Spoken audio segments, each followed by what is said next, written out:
One of my favorite things in the world is environmental storytelling. Environmental storytelling is an art that uses the surrounding environment with bodies or other subjects scattered around to convey a story without directly telling one. In today's video, I'm going to be analyzing the story of the 4th Infantry Division from The Last of Us Left Behind. First, I'll be telling the story as it was told to us, and then we'll go back and come up with any possible theories on what may have actually went down. Once we have the complete story, please feel free to give your opinion on what happened down below in the comments. Let's get bleak. After Joel and Ellie have a run-in with some nasty cannibals at the University of Eastern Colorado, Joel suffers a horrible accident that has him losing a lot of blood and unable to function as normal. As Joel is out of commission, Ellie has to take over as the main driver. She finds herself at an abandoned mall hoping to find any medical supplies to patch up Joel. Her search leads her to a crashed helicopter with a few bodies of dead soldiers scattered around, obviously telling a story.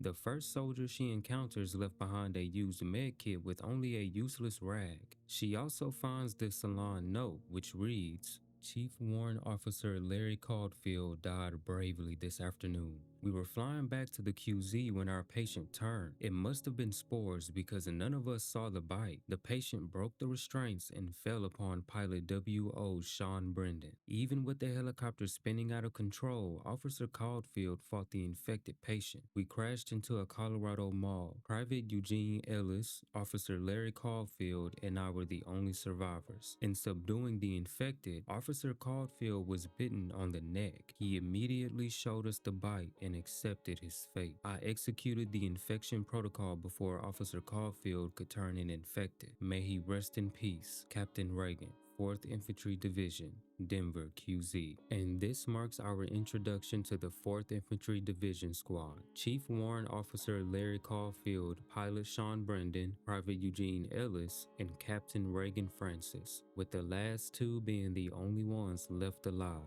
Going back to Ellie, she assumes that the next best place to find medical supplies for Joel is the crashed helicopter. Exploring the area further, Ellie comes across a bloody stretcher with a hacksaw lying beside it and the atrium note. With supplies running low, Private Eugene Ellis and I entered the loading dock in hopes of procuring additional rations. We were caught off guard when a group of roughly half a dozen Stage 2s attacked us. We neutralized the threat, but not before Ellis was bitten. After a long heated debate where Private Ellis tried to take his own life, I incapacitated him. I then took it upon myself to break protocol. I isolated the infection with a tourniquet. I gathered and cleaned a surgical saw from the abandoned triage. I injected Private Ellis with morphine before amputating his arm several inches above the bite. I'm confident that once the private regains consciousness, he'll be clear of the cordyceps infection. Captain Reagan Francis. From this note, we gathered that the quarantine zone has a zero-tolerance policy for anyone who's been bitten, including their own soldiers. But Francis fights against that and proceeds to amputate the infected part of Ellis's arm, believing she got it in time. I mean, it's been done in The Walking Dead more than once, might I add, so he should be okay. Ellie, continuing on her journey, finds herself in a bind. The only way to the helicopter is blocked by a powered gate. After following its cables to the mall's loading bay, she finds the generator note.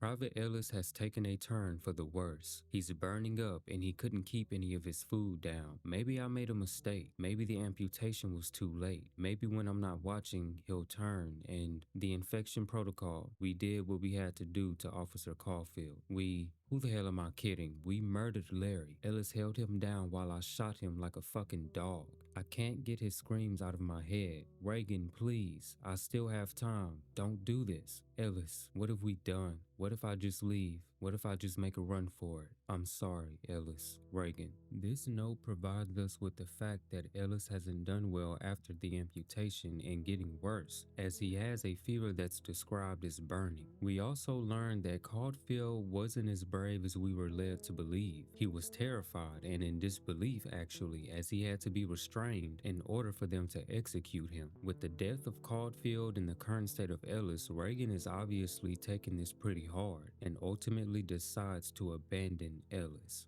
Ellie proceeds to take out some pesky infected and find fuel for the generator and that locked the gate. Getting closer to her goal, she finds a tape recorder left behind by Francis.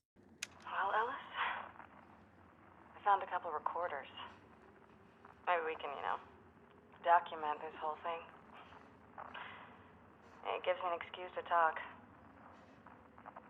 Even if it is to myself. You hit me pretty hard the other night. Not gonna lie, that shit still stings.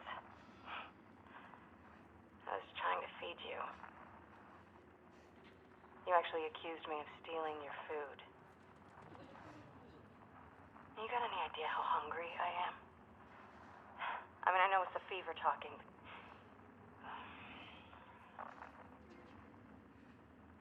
I left you, Hell, I even managed to get a good 10 miles out before turning back around. It's like you say. We sleep together, we eat together, we shit together. This unit is a family. So no. I'm not going anywhere.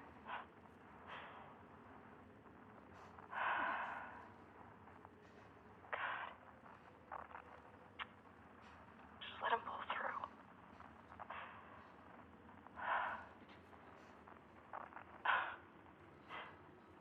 This thing is stupid. The atrium recorder lets us know that Ellis has gotten even worse. His fever has made him delusional as he thought Francis was trying to steal his food, but she was only trying to feed him. She also mentions that she got 10 miles out before turning back around, and she proceeds to call her unit a family, painting Francis as the no man left behind character and capitalizing on how close they actually were. After Ellie makes it to the helicopter and finds what she needed, her moment of relief is interrupted by the sounds of gunfire and infected. She jumps from the helicopter to only be confronted by a few of those cannibals I mentioned earlier. After taking down those trifling bastards, Ellie finds herself in an air duct, following a trail of blood to the body of Soldier Ellis, laying beside a recorder. It's fucking freezing in here. God. I'm the last surviving member of my crew. And I'm gonna die in an air duct. Reagan, what did you expect me to do? I was bitten, and it was only a matter of time before she killed me. Even though I wasn't infected. She said she wasn't going to. But I could see through her eyes. Why else would she reach for her gun? Why the fuck did she reach for her gun? I was just talking to her. If she wasn't lying, I wouldn't have to hit. She would have shot me. I'm sure of it. Then why'd she keep you alive all this time, Ellis? Huh? It doesn't matter. I shot her. I ran away.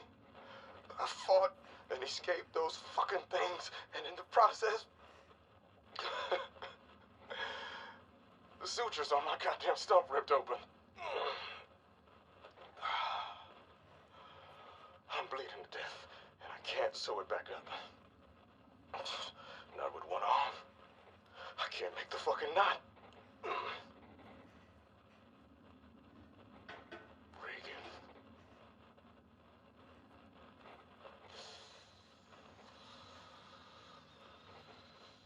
So cold. I think I'll just rest.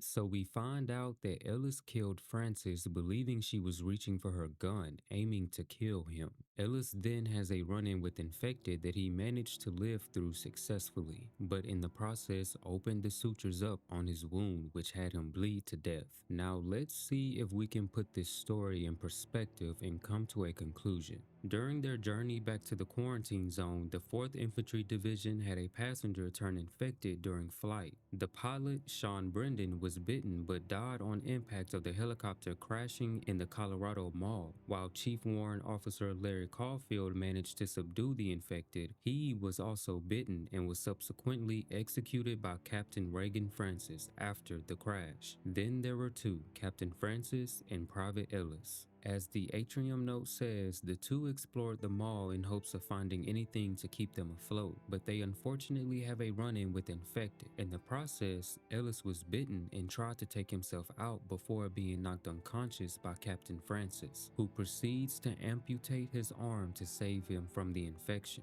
Even though they seemed to be clear of infection, their lack of supplies still remained a problem, and now Ellis was suffering from a drastic fever, which had started to make him delirious. Now here's where the story takes a turn. We first find out from Francis that Ellis hit her because he believed she was trying to steal his food, but Francis says that she was only trying to feed him. We then find out about their next confrontation from Ellis himself, saying that he killed Francis because she drew her gun on him. But I don't think that's what really happened. You see, from everything we find in the mall, Frances is the type of person who wouldn't leave her people behind. She's optimistic and she calls her squad family. Ellis also mentions that after killing Francis, he immediately had a run-in with infected. So here's my theory. I believe that Frances had heard infected in the distance and instinctively armed herself, but Ellis, suffering from mental defects and coupled with their earlier altercation, thought she was getting ready to shoot him, leading him to go into survival mode, murdering Francis and in turn himself. And this concludes the story of the Denver 4th Infantry Division, a squad of soldiers who went on a mission and never returned. Who knows, maybe if Captain Francis just let Ellis go, she may have had a fighting chance. But I suppose that's the cost of trying to save everyone. If you enjoyed this video, please like and comment any opinions you may have. Until next time, keep watching the dark, because it's definitely watching you.